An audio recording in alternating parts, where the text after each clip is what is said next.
Good afternoon, everyone. So my name is Jules Buquen, and I will present you my work since the beginning of my PhD in October 2024. So today it's about the multi-annual evolution of the Pilat Dune in southwest France. First of all, there is a lot of transgressive coastal dunes all around the world.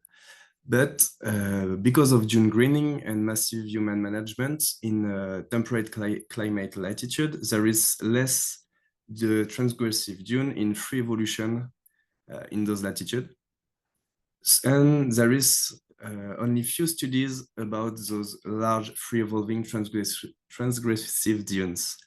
And the existing ones are mostly qualitative and are focusing on aerial images.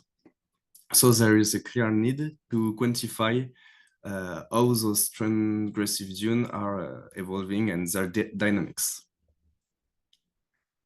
So the transgressive dunes evolution is known to be driven mostly by winds, but there is also some secondary factors as vegetation, geology, and its proper morphology. So the Pilat Dune gather all of these characteristics, and those dynamics has been relatively little studied locally. So we need to quantify and understand how the evolution, how the Pilat Dune was evolving over the last 15 years. So the Pilat Dune, which is one of the most famous dune in Europe because it's the highest one, it's located in southwest France, in Gironde, near the Arcachon Inlet, as you can see on the map. This high dune, which is about 100 meters, is mostly unvegetated and it's in free evolution because of that. So to understand its dynamics, the data we used was some airborne LiDAR data that have been acquired by OCNA from 2011 to 2024. And from those campaigns, we got one synchronous, one DEM from the airborne LiDAR survey and one synchronous orthophotography. From that, I extract with QGIS 2,650 cross-form profile every meter of the dune.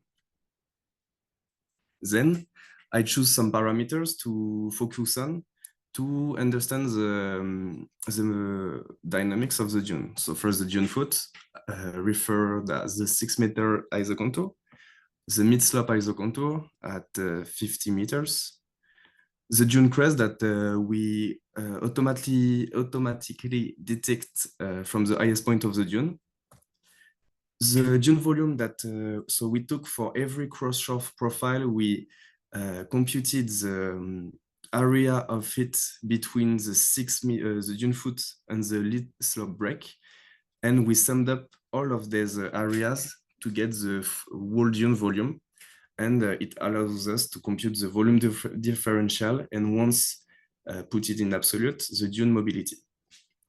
We also split the dune in 3 different sectors to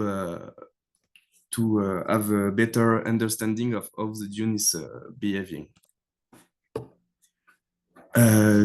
To finally, with the method, with the data, we got the wind data from Meteo France at the Cap Ferret Meteo station, which is the closest to the Dune du Pilat, as you can see on the map on a red and blue dot.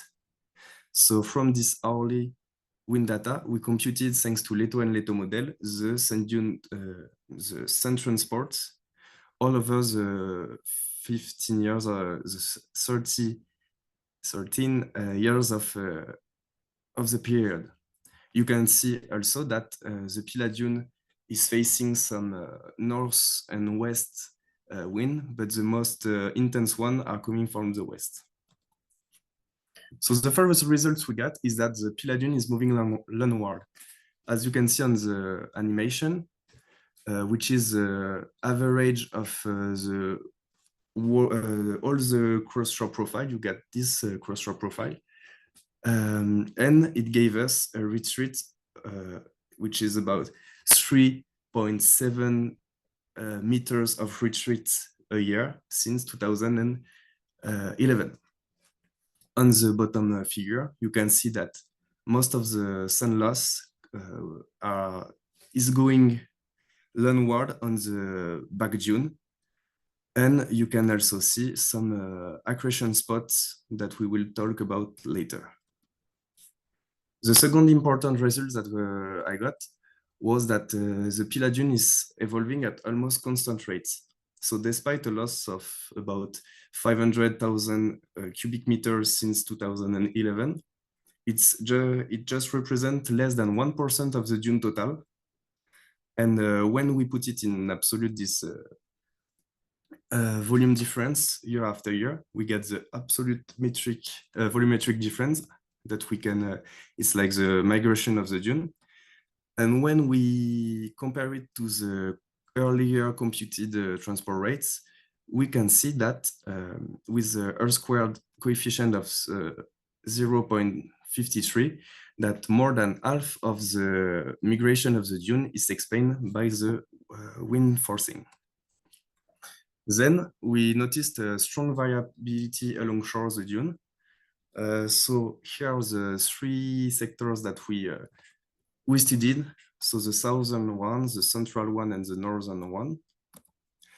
And we can see that there is some superimposed dune on the top of the different sector. And also that on the northern part of the central part, there is also some vegetation patches. Now I will focus sector after sector and try to explain you how it works. So first you get on the top figure a localized profile of the southern sector, and you can see the superimposed dune that creates some variability year after year and can induce some variability in the parameter, and then so in the migration of the crest and the different parameters. And so there is also some local wind flux perturbation caused by those superimposed dune. The general trend of this part is there is a landward retreat with a stable dune height, dune crest height, sorry. And you can see that it can be explained, the lower correlation between wind and migration can be explained because of those perturbations. And we can see also that it's the part of the dune that is retreating the most. Now for the central sector, we have two localized cross-drop profile. So the first one, we can see that the dune is the dune height is mostly the dune height is decreasing, and there is a landward movement towards a landward movement.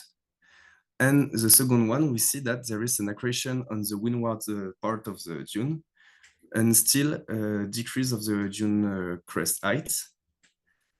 And it can be explained because of the presence of vegetation on some parts of the dune. And that's why on the middle figure, we have a strong accretion. This, the presence of vegetation can make the wind slower, and it can explain why the relationship between the wind and the migration is dropping. And finally, we got the northern sector, where we find again the superimposed dune, but we also see that it's the part of the dune that has the most marine erosion. It's also the part where there is less vegetation, maybe due to the marine erosion. And it can also explain why there is an important relationship between the wind and the dune migration. It's also important to notice that it's the most touristic area, and sometimes this part of the dune is managed and can explain some of the of the dynamics. So, to conclude, we discovered that the Pilat Dune is translating landward at really important rates, which are about 4 meters a year.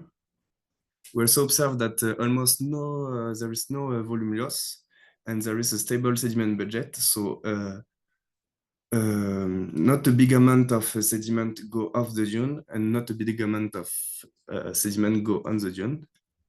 There is a strong high mobility, which is partly correlated with wind forcing, but there is also some secondary control of the vegetation and of the morphology of the superimposed dune and the wall dune itself. This study and the Pilat Dune gather the necessary condition for future work with Aeolian model that we can then export to the Aquitaine coast and understand how the human management can influence it, the dune evolution. Thank you.